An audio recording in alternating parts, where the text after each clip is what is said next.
excuse me, let me give you a breakdown of how things will look. So in order for us to work together today, hopefully you all have access to a keyboard if you'd like, and you can join in.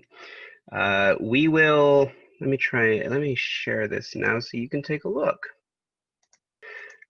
Here we have the document that we will be working in. I'll be posting a link, then you can just click on it and you can join us here so you can have your own space to work and participate if you so choose. And I'll set that up and show you how that works. Should you decide to join us for the course of September through to December, you will end up with a document that will look like this. We'll have a chalkboard which will have any kind of materials that you will need that are necessary for a lesson, or it will show you a lesson plan, or you will get example templates, formats, or stuff that I will work with you to show you, and then you'll have your own workspace to do work during the class, homework space where everything gets handed in, nothing gets emailed to me, everything gets placed right in one spot. External links, that's just if I have something that I think you will find useful, I will post it there, or if I have examples that I feel that you should use or explore. A lot of the times you'll end up getting Grammarly as a link, which teaches some basics of grammar here and there, and then comments for anything that's necessary. And of course, your name will be right up there.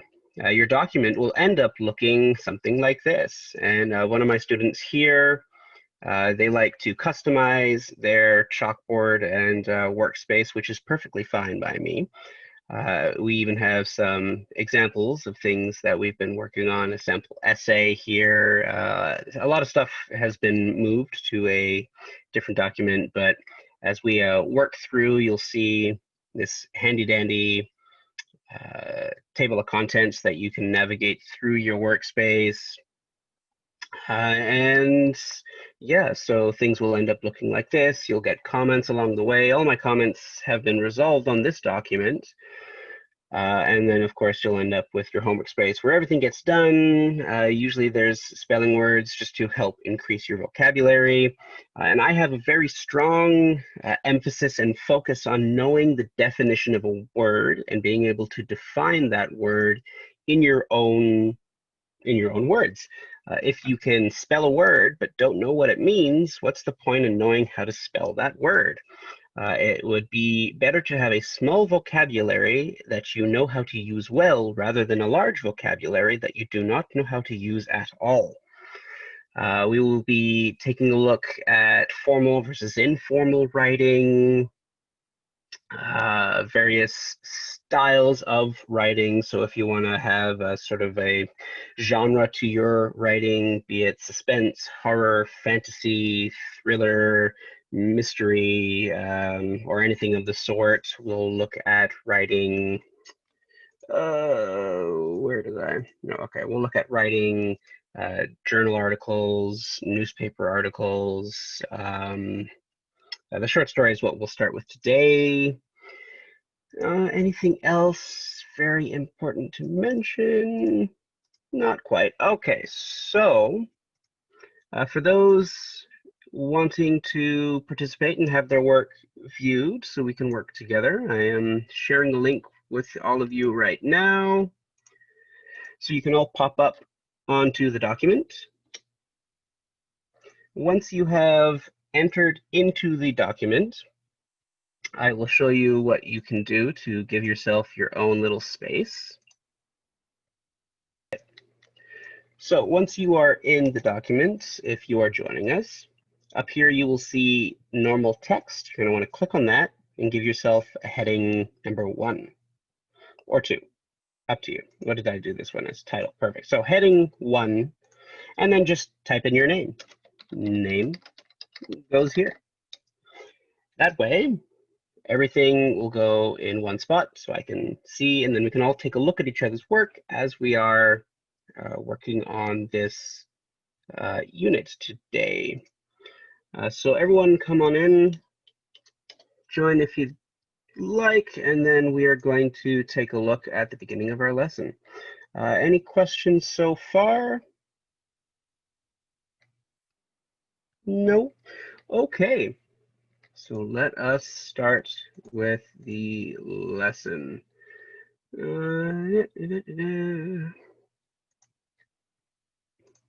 All right. So we are looking at the elements of a short story today.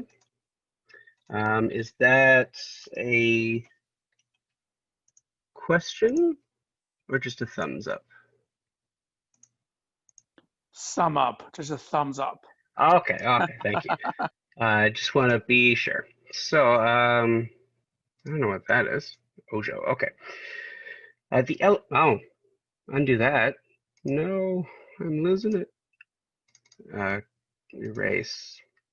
Perfect, there we go. Okay, now stop that thing. Perfect. So here we have what is known as the short story plotline.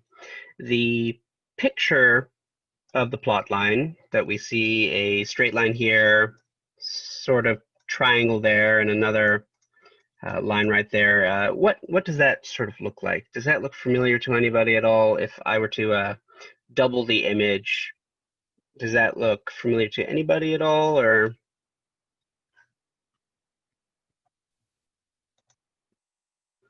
Not quite. I don't see the chat. All right, well, we shall continue looking at that anyways. And also anyone that is joining in with the writing portion, that link that I sent into the chat, if you want to take a look at that right now, that would be rather great to see some names popping up. In the elements of a short story, or the short story plotline that we see here, we have our various pieces of this short story that we put together to create the story as a whole.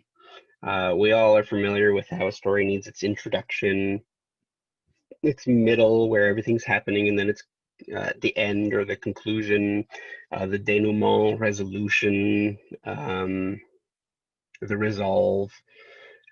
But every story that we start and then each scene that we work on is going to have very specific elements in order to paint a rather vivid picture for your audience. And the audience is the person that's always going to be reading your story. So I keep losing the chat window. That's because I'm sharing, that's why. How do I make that pop up? Okay, I'll use this then instead. That's fine, there we go.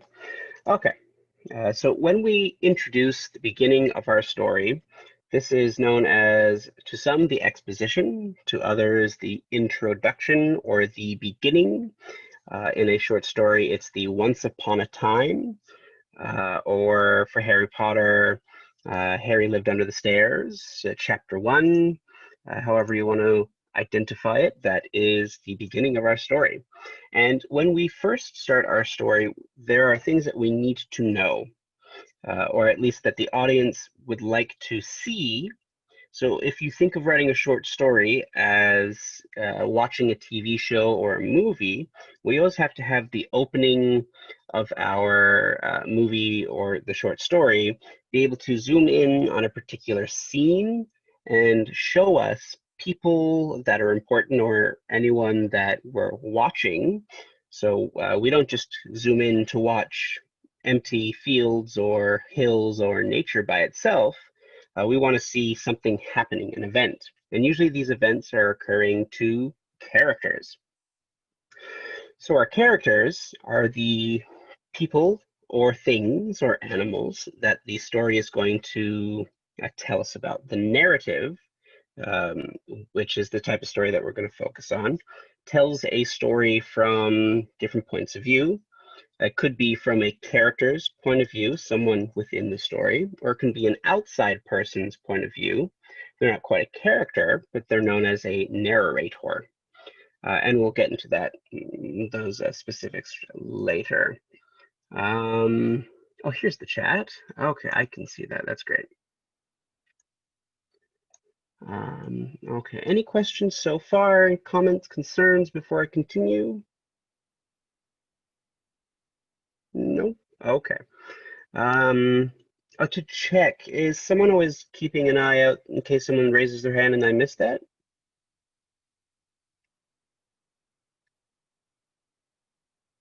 I hope so.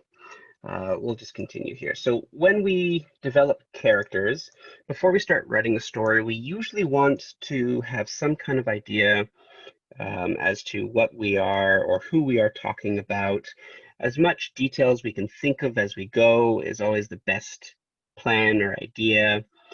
When we develop our characters, so the characters, people who participate in the action of the literary work, so that just means in your short story, we have now the easy way to think about it, in this case, is the protagonist and the antagonist are your good guys and your bad guys, if you want to think of it in a simple way there. But the more higher level understanding of that would be a protagonist is the character that we are watching. They're the one that we want to root for. We're on their side.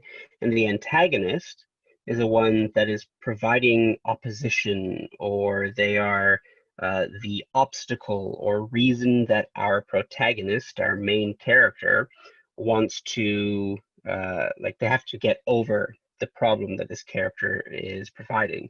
So in Harry Potter, I'm not sure if everyone's familiar with that. Can we get a show of hands if that's a good example, or do you all want to type in an example TV show or popular movie?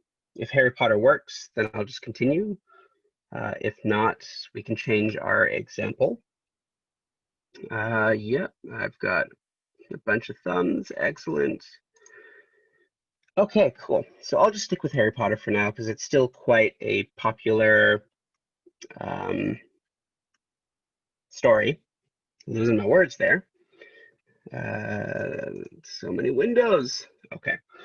So our protagonist in the case of Harry Potter is Harry, Ron, Hermione, and then we have secondary characters. They're not quite the main ones that we follow around all the time, but they are still quite important for us to know about. And then tertiary characters, that's the third kind of character. So primary, main, first characters, secondary, secondary characters, primary, second. So secondary, they're the number twos, and tertiary, so the third type of character, they're the ones that are in the story, not so important to know about. Mr. Snuggles, be quiet. It's my dog. Sorry about that. I hope you can all still hear me. But the protagonist, main character involved in the main focus of what we're seeing. The antagonist, they are the issue, the problem that, or cause the problem that the protagonist has to deal with. And we don't have to worry so much about these character types, but just briefly, a dynamic character, they are going to change throughout the story. This is more important in stories that are going to, they're called tragedies, but they don't always end tragically.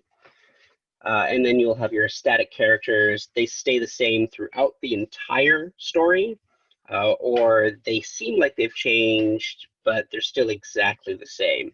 So a character perhaps in Harry Potter, a dynamic character would be Harry, Ron, and Hermione. They change throughout the story because of the way things are and the experiences they have, whereas Voldemort, he is a static character. He's always going to be the same. He's the same when we first are told about him. He's the same when we first meet him. He's the same right before his end. Nothing is going to change with him. And also, just to make sure we hit home, protagonist, Harry, Ron, Hermione, antagonist, Voldemort, the bad guy. An important thing to note, actually, has anyone joined the writing? No? Oh, that's sad. Okay, the important thing to note, there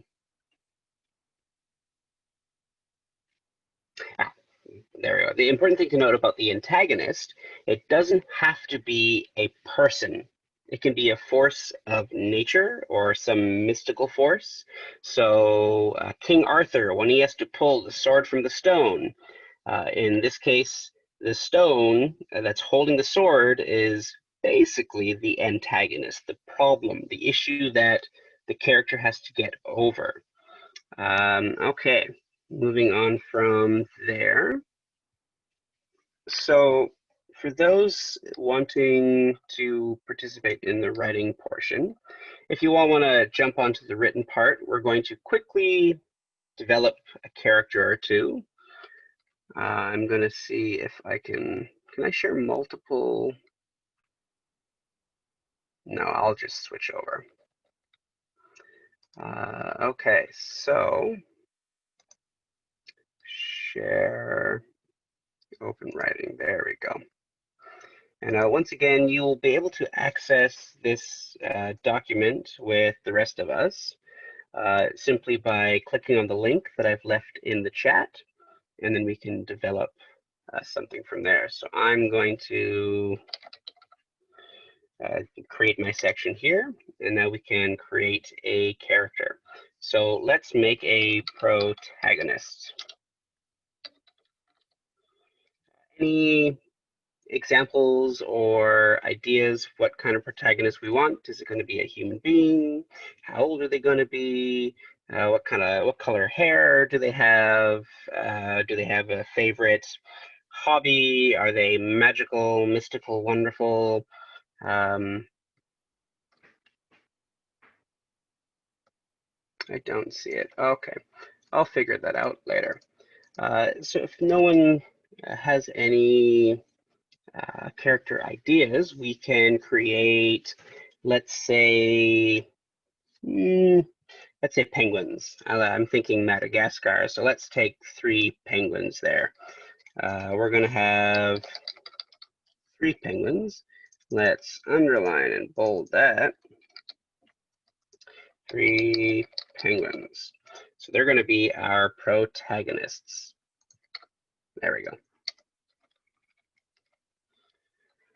All right, and I'm going to steal a little bit more, and this is a good strategy to take when you are struggling to create character ideas or are not quite sure what to or who to write about. You can always just think about things that you've seen or heard and create a character based on something popular that you already know. So in this case, the 3 penguins from Madagascar and from their own movie, they're the first thing that pop into my head. So we're going to have 3 penguins, and let's give them some names. Anybody want to suggest some names?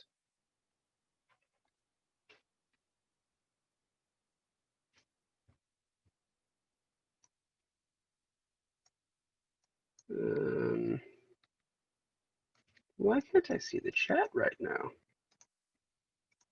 Ah, there it is. A little boy, Bob. We've got Bob. All right. So let's add the little boy Bob. So let's call 3 little penguins and then Bob. Any other suggestions? All right, so Bob, he's a little boy. Bob and George. Yeah, we can do, or are those the names for the penguins?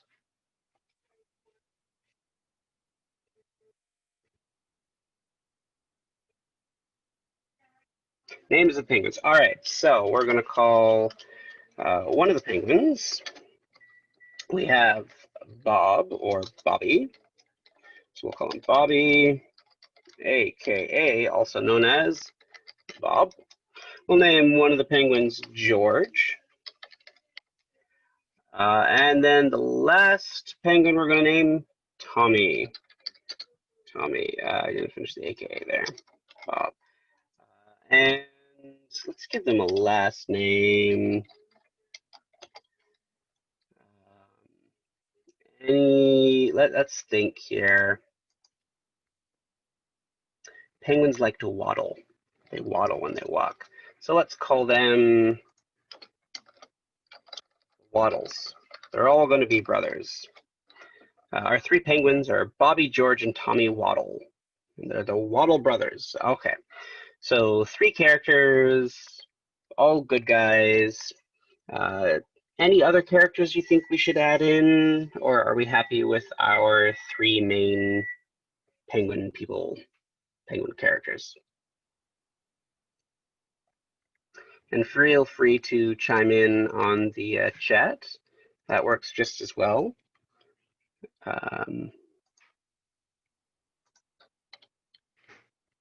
Yeah, it's just me on here. That's right. Okay. If not, we will continue then. So from this, let's go back to this. We have a whiteboard. I'll have to learn how to use that.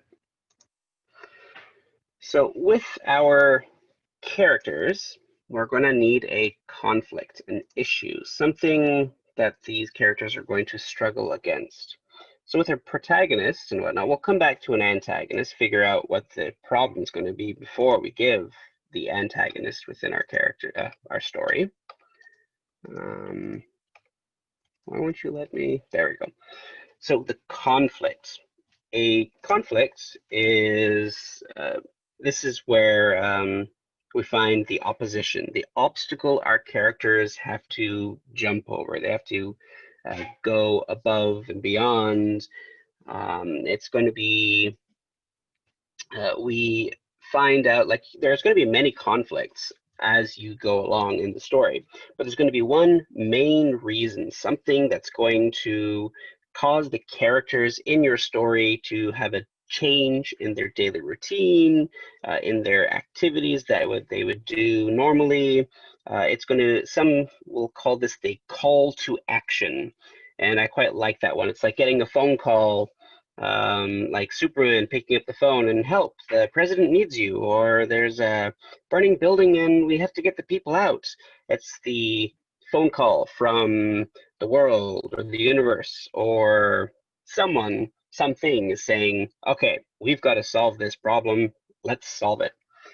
So any suggestions on our possible conflict that we can have in our short story that we're going to develop?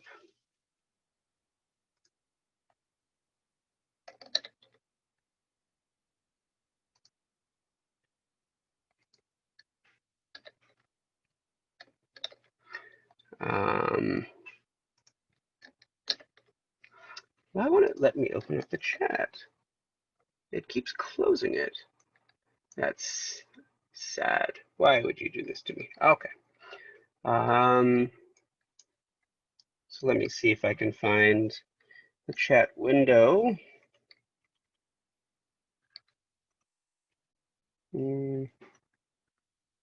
Ah, perfect. There's a chat window. All right. So if you want to type your suggestions into the group chat here.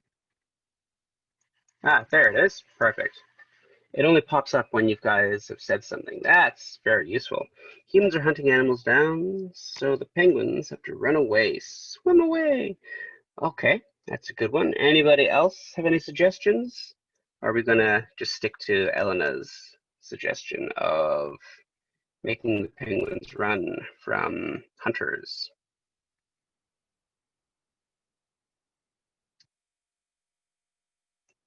All right, if you're all quite satisfied with that, then I guess just give the thumbs up and we shall continue.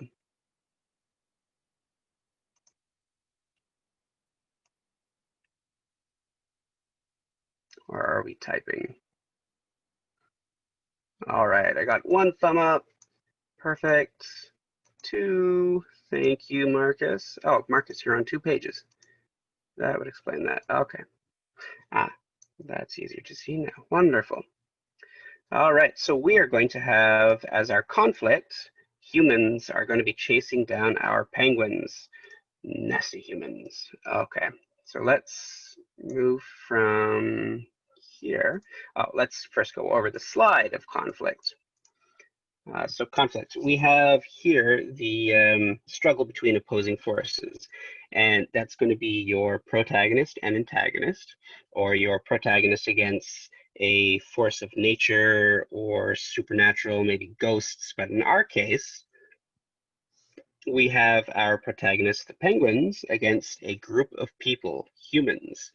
So the conflict that we have here is the struggle between, I guess we could say nature, because our penguins are of nature. And then we have the types of conflicts, so external and internal. External, that's the typical issue that we're going to see, the typical conflict that's going to be outside of our character. As it says in my slide here, it's a character pitted against an outside force, such as nature or physical obstacles. So maybe they have to climb over a mountain, or another character. And then we have our various types of external conflicts, which are known as man versus nature, man versus fate, man versus supernatural, man versus, oh, that would be internal. Never mind about that. So internal conflicts are things that happen within someone. So our protagonist, let's say they have split personalities, or multiple people live in their head. That would be an internal conflict. So Dr. Jekyll and Mr. Hyde, his internal conflicts, or most of the conflict, occurs within himself. He has this evil little gremlin that lives within him that always wants to come out and do bad things in the world. But our external conflict, the thing that happens outside, is going to be human beings, scary humans. All right, so let's go from that and come back to our document here. Okay, so our conflict.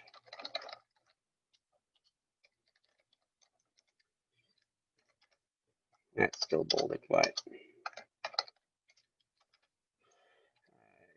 humans are hunting for penguins. Now, did you want them to be hunting for animals in general, or are they specifically looking for penguins?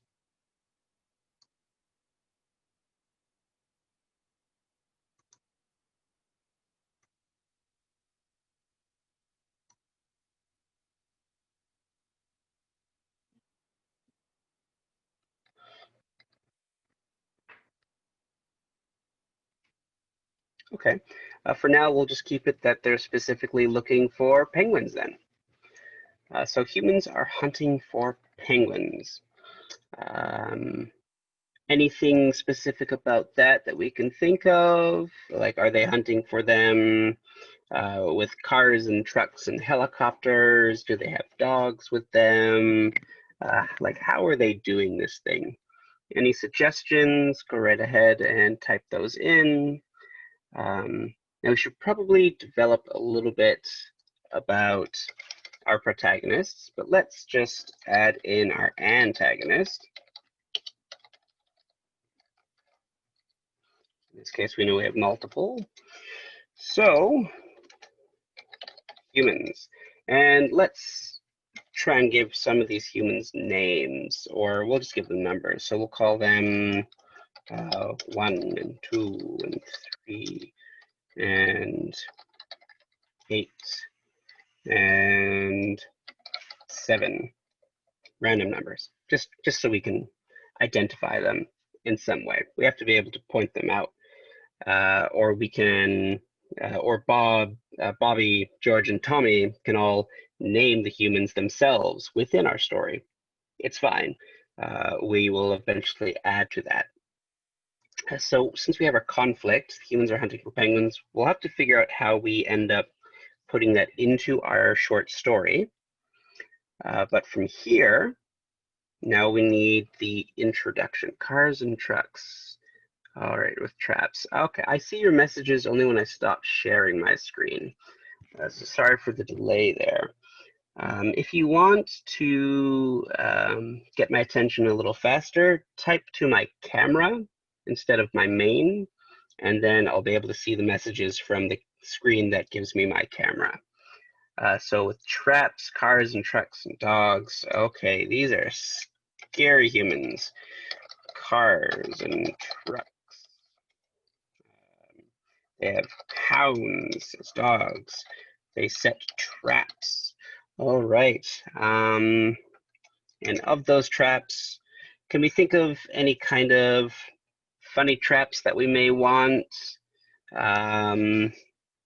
Like maybe a piece of candy or something that the penguins would not normally fall for, but end up falling for.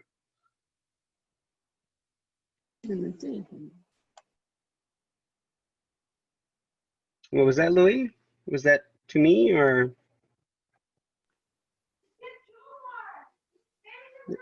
Okay.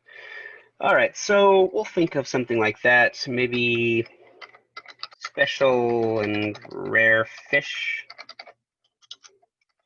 Or maybe one of the penguins really likes, I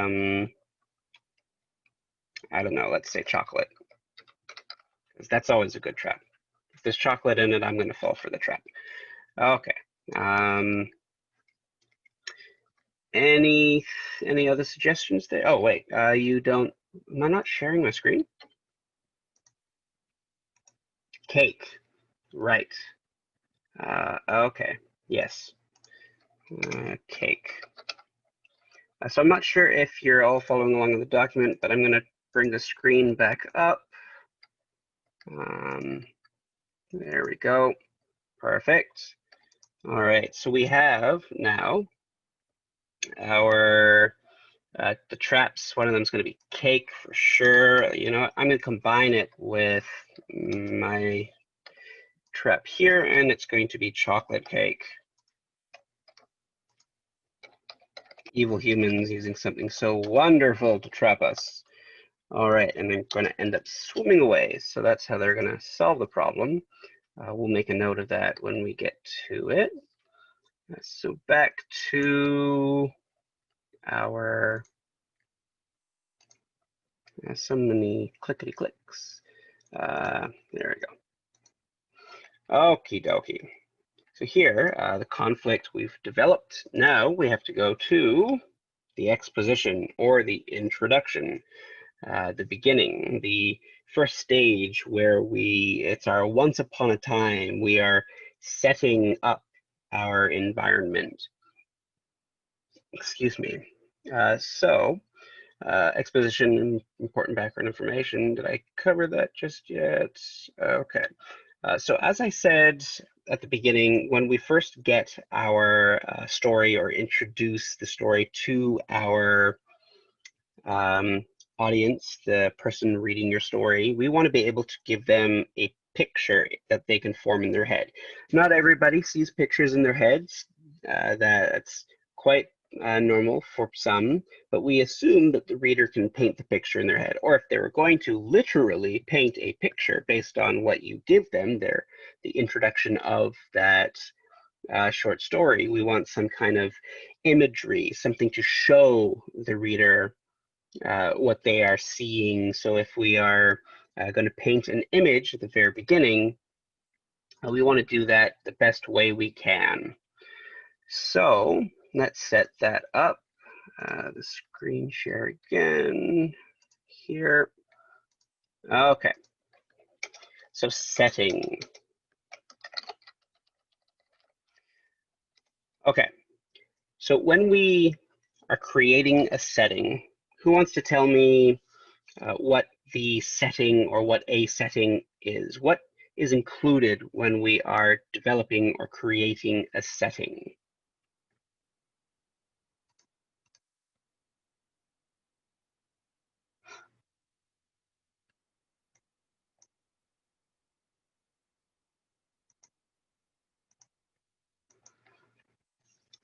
Any ideas? Anyone want to take just shoot out a message there? Let's see.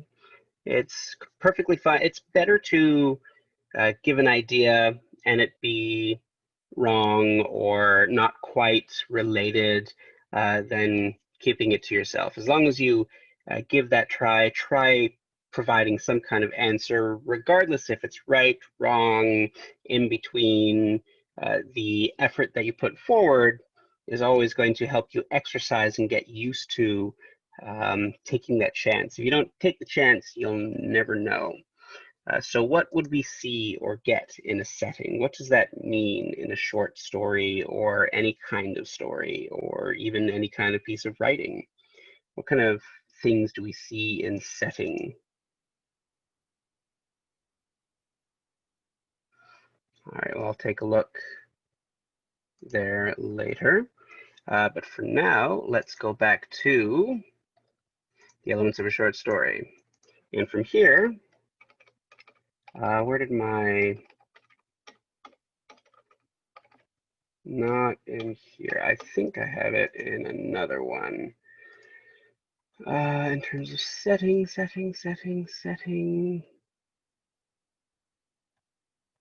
No.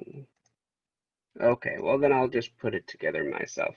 So when we create a setting, it's more than just the environment that we are in. It could be the time and place that we are involved in, whatever it is that we are, wrong window. Perfect, there we go. So it could be a time period. So if our story is happening in the medieval ages, that would be part of the setting. If it's happening during the night, that's also part of the setting. We can describe our setting in many different ways. We can do it visually. So we'll have our, we can have our 5 senses to describe our short story. Right.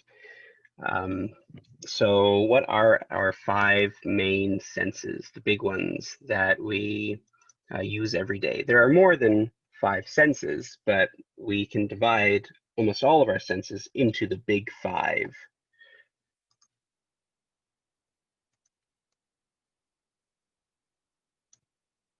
Anybody want to chime in with that? No? That's fine. So with our 5 senses, while we describe our scene or the environment or the setting, the first one is we can see things. So a visual, things we see with our eyes. There is the feeling, the touch. So the environment, is it hot? Is it cold? Did I just get a message? No? Okay. So is it hot? Is it cold? Is there wind gushing? You can feel wind. You can even hear wind, which is one of our other senses. So hearing / audio, the sound something makes. There's taste.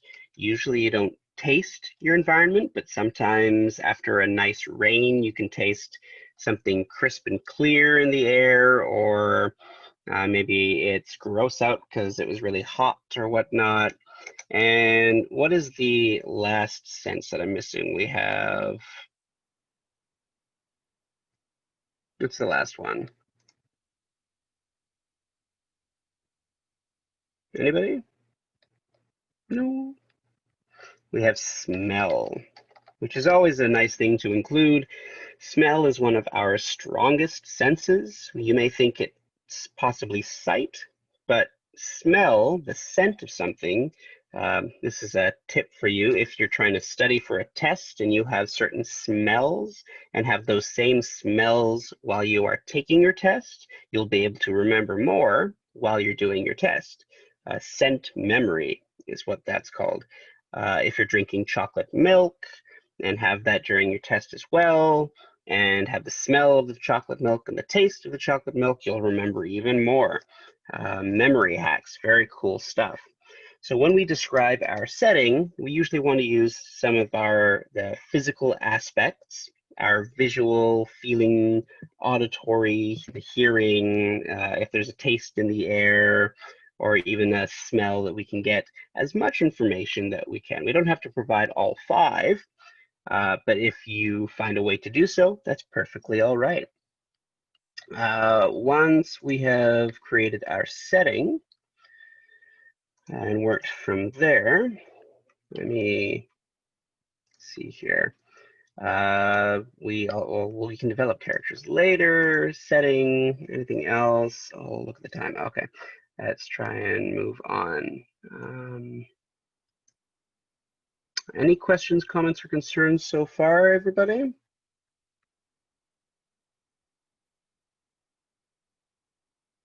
No? All right. Once we develop our setting, so we have to introduce this to our readers.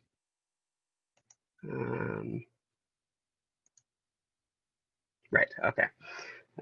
So the once upon a time, so if we try and bring into view our characters and our setting, we can start with the once upon a time. Does anyone want to suggest a sentence we can use to start our introduction? No quite? Okay, that's fine. So let's say, let's give a narrator's voice from a third person point of view. So that's from the outside. If I was watching you guys, bless you, if I was watching you guys, I would be the third person. But if you guys were telling the story to each other, then it would be from sort of the first person. Or if I'm telling you a story from my point of view, that's the first person. So you have first and then third person. Second person is just people talking to each other without really much description. So he said, she said, they said, not so much. Just what's in the quotation marks is more so the second person. Okay, let's start. You look close enough on a map. Right at the top, you'll find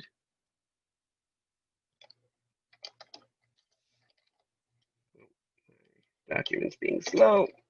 You'll find a frozen little wasteland. No, a frozen little. What would we want to call this? A frozen little what?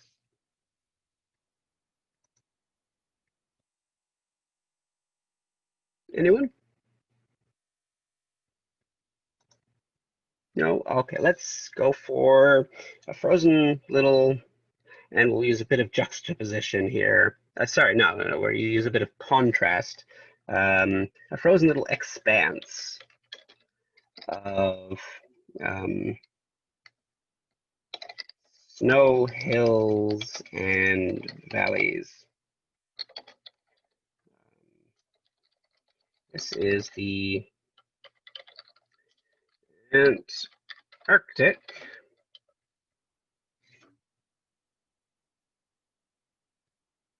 Oh, you guys need permission to get in here? All right, let me try and get you in there. That would explain why no one's in.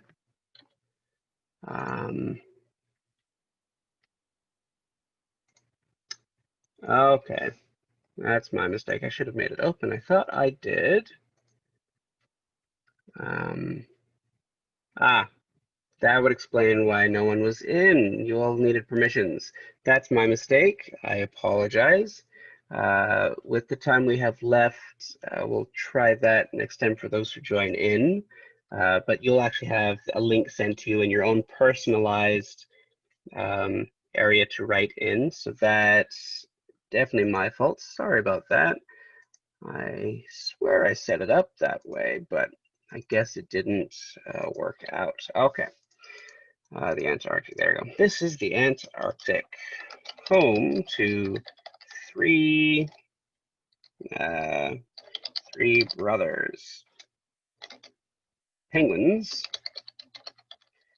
brothers all the same.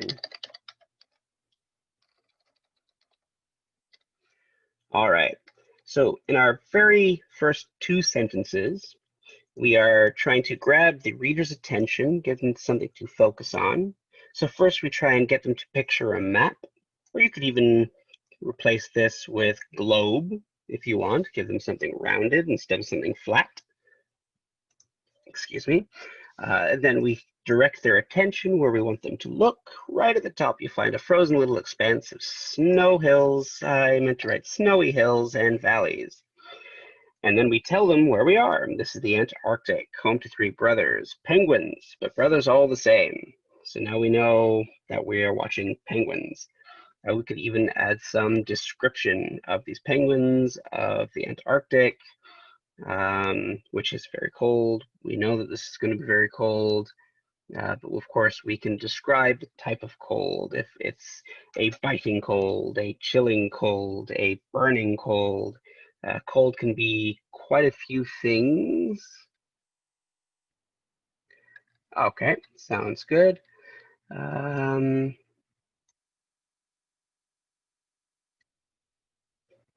Smell. Yes. Okay. I don't know why your messages don't pop up while I'm asking, but thank you to everyone that are providing. Penguins were getting food for lunch. All right. Island. Yes. All right. Frozen island. We're going to do that then.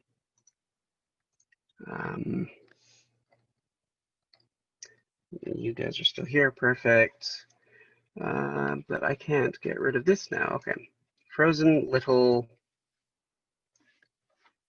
island covered in snowy hills and valleys. Explosives. Oh dear.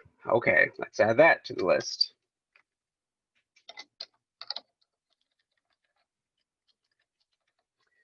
Okay. Did I cover everyone's suggestions? I just want to make sure I did. We got the names. Perfect. Humans are hunting. Yes, that's our problem. We got traps, cars, trucks, explosives, cake. Yep. Yeah, touch, definitely the sense. Smell, thank you, Elena and Tank Enthusiast. And then for our introduction, we'll have the penguins going to get food for lunch. Perfect, and we're on an island. All right, I think I covered everyone's suggestions. Thank you so much. We'll work out I usually don't teach over Zoom. Usually I use Google Meets, and if you do join us, we'll be working on that format. Very easy to use, and there's a lot less issue, well, at least with me. I'm not very good at the whole Zoom thing. Okay, this is the Antarctic, home to 3 brothers, but brothers all the same. And now let's make them go start getting lunch. So how should we introduce the idea that the penguins are getting lunch? Are we going to describe sort of what we see? Are we going to describe the penguins' intentions, so what they feel that they want to do? Or are we just going to be outside not knowing what's inside the penguins' heads? What do you guys think?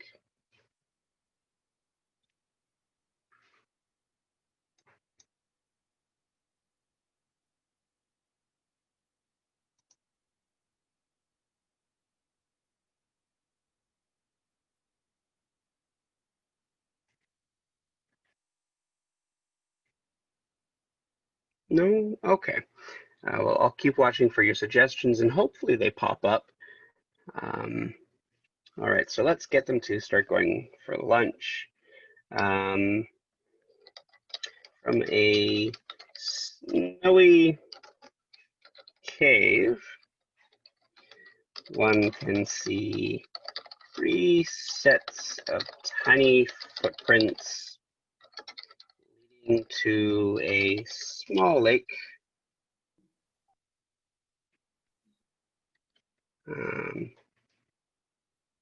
Describing the all right, Marcus, no worries.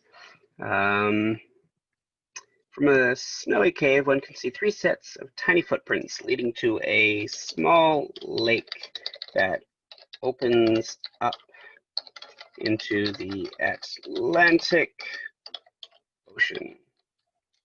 And something I did there, we always want to make sure we capitalize our proper nouns, very important. Do you guys remember learning about nouns? What are nouns? Anybody just want to let me know what nouns are.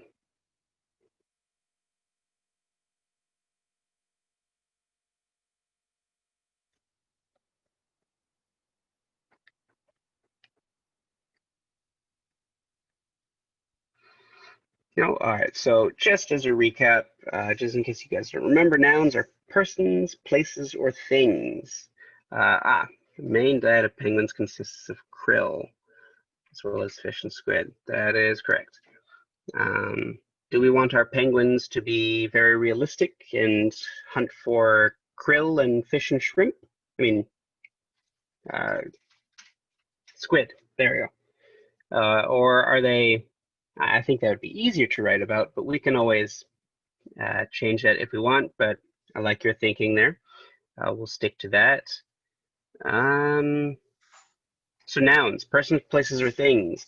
And things don't have to always be physical. So when we say things, there are concrete nouns and then abstract nouns. Concrete nouns are the things that we can identify with our five senses. We can see them, smell them, touch them, feel them, like physically, not inside. But then we have abstract nouns. Those are thoughts and ideas, and then emotions, like feelings. So happiness is an abstract noun, but bacon is a concrete noun. But bacon and happiness are quite similar for some people that really like bacon, or chocolate. So they say that you can't buy happiness, but you can buy bacon or chocolate. So are you buying happiness, or are you just buying chocolate? Abstract and concrete nouns. Okay, back to our story here. From a snowy cave one conceived, yada, yada, yada, that opens up into the Atlantic Ocean. All right. The Waddle brothers. We have George, Tommy, and Bobby. The Waddle brothers, George, Tommy, and Bobby, were on the hunt for some krill and squid. All right, who's talking in the background there? Got someone you might want to. All right, that's fine. So here we have the Waddle brothers, George, Tommy, and Bobby were on the hunt for some krill and squid.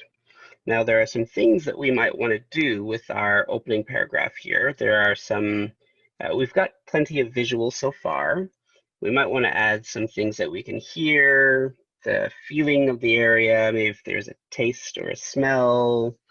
Any suggestions what we might be able to do or where we might be able to put these?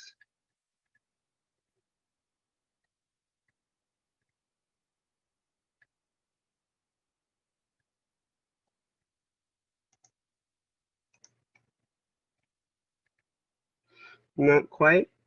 Okay, that's fine. Of course, that's one of the exercises that we will do. We will look at the order of adjectives and then try and provide vivid, very clear descriptions of people, places, or things. And then we'll look at like the order of adjectives, why if you change the place of one adjective. So for example, something cannot be the shape of brown, because brown is a color, and a shape is something that, like a visual thing, just like a color is a visual thing, but a shape is like the physical form of that thing, whereas the color is the thing that comes into our vision, like the light hits that object, that physical thing, the shape, and then the light bounces off of that shape into our eyes, and our brain does this cool thing where it goes, oh, there's a color. So you can have something that's the shape of brown, but you can have a brown shape. You can't have something that is a brown small, but you can have a small brown shape. And then even adding quantity, like a color, I mean, a number isn't going to necessarily be a color, but you can have a number of colored things. But that's all about description adjectives when we look at that. So continuing on here, the Waddle brothers, George, Tommy, and Bobby were on the hunt for some krill and squid. How are we doing on time? We're okay, Ross. Ross, we're okay. All right. How much more time you need? I could keep going. Okay. I could go on until we've written a whole short story. It's entirely up to you. Hopefully, we don't want to keep everyone for too long. Yeah, probably five more minutes. Then we ask anybody questions. Then we can. All right. Okay. All right, let's try and finish up our introductory paragraph, guys, and then we will be done. And then you won't have to hear my voice for a while. But luckily, I don't have to hear myself because my headphones are very good. They just block all the noise out. So the Waddle brothers, George, Tommy, and Bobby were on the hunt for some krill and squid. Any suggestions for some kind of description of the event that's occurring here of our Waddle brothers? They're hunting. Are they swimming right now? Are they about to jump into a lake? So that way they can, like, we can add some sound effects if we want. And of course we'll talk about onomatopoeias, which is a really long word just to say sound effects. So words like thwack, smack, splash, sploosh, boing, sprang, kaboom are all onomatopoeias. They describe sounds. So it's always fun to add some sound effects when we do our writing. No suggestions right now? That's fine. All right, so and Bobby, we're on the hunt for some krill. And once again, my mistake about the whole needing permissions to enter the document thing. I thought I opened it, but if you do continue with us, you will have your own document, so that will never be an issue.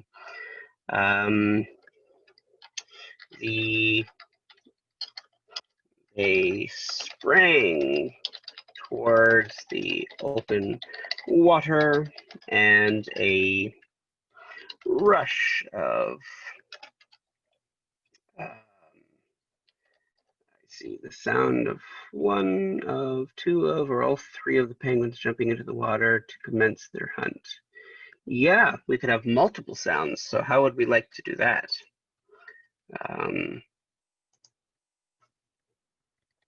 So we could have, let's work with that idea. The sound of one, two, or all three. We can do one, two, and then the third. They sprang towards the water. And before we even get to a rush of icy whatever, writing the same basic sound in different ways. Exactly. So a plop or a splash will be a lot bigger than, will be different. So you can have,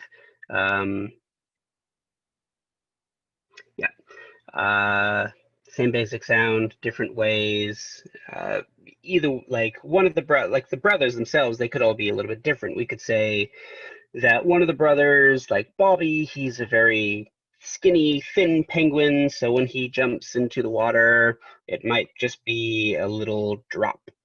And then George or Tommy could be really big. And when they hit the water, there's just a big whoosh, water going everywhere. And then someone could make a splash. Excuse me. And then visually, we could even describe what happens to the water. So they sprang towards the open water. Let's say Bobby making a little splash. Bobby making a little splash. And then we can describe visually. They sprang towards the water. Bobby making a little. I think this is a good place to try and use a semicolon. Let's see if we can successfully use the semicolon. They sprang towards the open water. That is a independent clause. Well, the they, not so much. The brothers sprang towards the open water. Bobby making a little splash, comma, small ripples formed around where he landed. Who do we want to make the, oh, I said splash, I meant, let's take that, move that here for the next person, making a little plop. And that should be italicized because it is a sound effect. And we want to emphasize what we're saying. Small ripples formed around where he landed. Let's say George made a large splash. And the water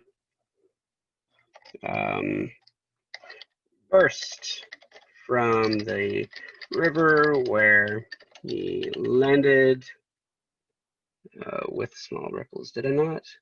Yes, very good. Thank you. With small ripples. No. We don't need the with because I am in different tense, but we can use the small with that. So we would have to adjust our the tense that we have some of our words in here.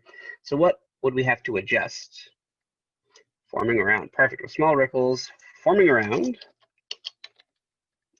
where he, and what do you think goes in here if we want to keep the perfect tense going? The present perfect.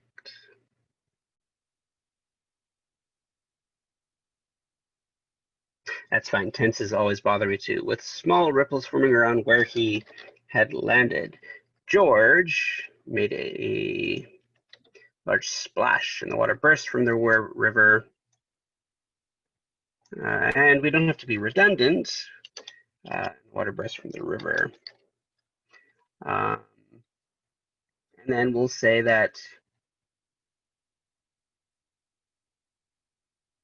did we have the had? Water brothers, the water sprang towards water. Bobby making a little plop with small ripples forming around where he had landed. Not I would use landed too many times. I'm not quite sure what you mean by that, tank enthusiast.